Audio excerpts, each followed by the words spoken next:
Maray na aldaw guys! Welcome back to Nyong Food Trip! Ngayon, ipapakita ko sa inyo kung paano magluto ng beef broccoli na talagang mapaparami ang kain mo at sulit na sulit ang sarap. Tara, kain tayo guys!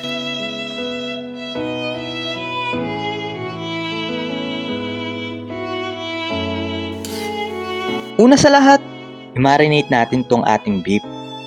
Gumamit tayo ng 1/4 kilo, lagyan natin ng 4 kutsarang toyo, tapos 2 kutsarang asukal.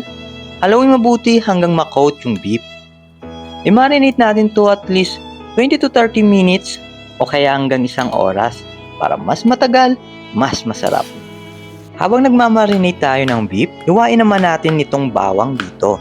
Ganito lang kalitang hiwa. Sunod ang sibuyas, kahit medium size lang. Hiwain natin ng pabilog or depende sa gusto nyong hiwa. At syempre, ang bida nating fresh broccoli, hiwain lang natin ito kahit bite size lang. Okay guys, painitin naman natin itong kawali. Lagyan ng mantika at sunod na natin itong bawang. Lutuin lang natin hanggang light brown.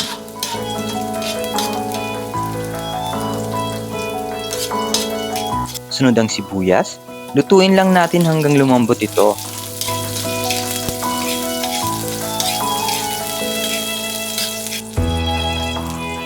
Sunod na natin itong na-marinate na nating beef.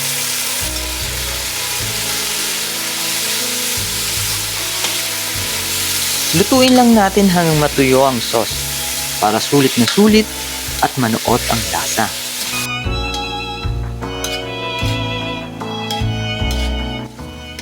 Kapag ganito na at natuyo na, lagyan naman natin ng tubig at pakuluan lang natin hanggang 15 to 20 minutes para lumambot ang beef.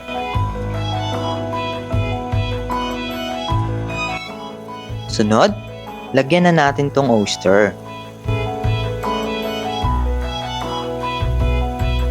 Sunod na natin ang paminta. Haluin lang natin ng konti.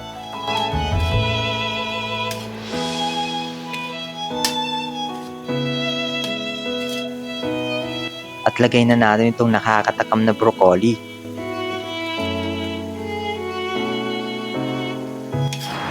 Haluin lang natin hanggang ma-coat sa broccoli ang sauce.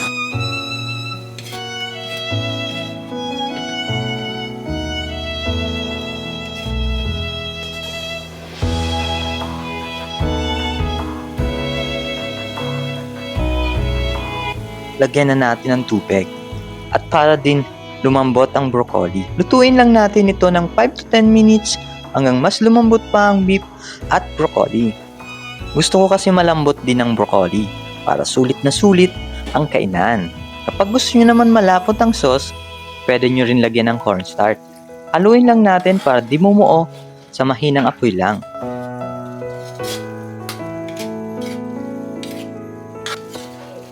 Kapag okay na sa inyo ang lapot ng sauce, patayin na natin ang stove para malagay na natin sa plato.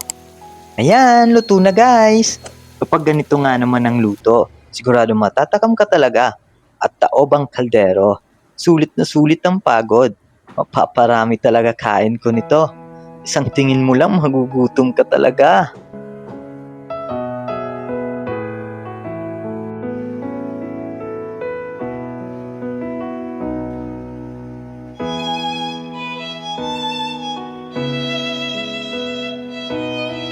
Huwag na natin patagalin pa.